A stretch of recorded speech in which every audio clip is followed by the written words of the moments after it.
ஆக்கினை அப்படின்னா நம்ம 2 புருவங்களுக்கு மத்தியில் கவனிக்கிறது ஆக்கினையா?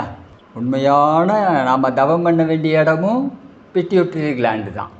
அப்போ நம்ம மேலேயே நினச்சிக்கிட்டு உட்காந்துருக்கோன்னு வச்சுக்கோங்க. சுற்றுது, அழுத்துது, அனலாக இருக்குது. ஒரு நாள் சின்ன வெளிச்சமாக தெரியும், ஒரு நாள் இது எதுவுமே தெரியாது.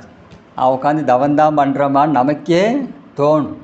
பிட்யூட்டரி கிளாண்டுக்குள்ளே தவம் பண்ணி பழகணும். நம்முடைய உடம்புல உள்ள 7 ஆதாரங்களுக்கும் மையங்கள் இருக்கு இல்லையா?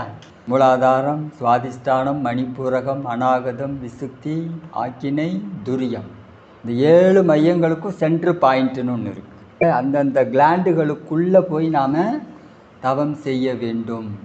அதுதான் நம்மளை காலத்தை கடந்து மேல்நிலையில் இல்லாமல் ஆழ்நிலைக்கு போய் தவம் பண்ணும்.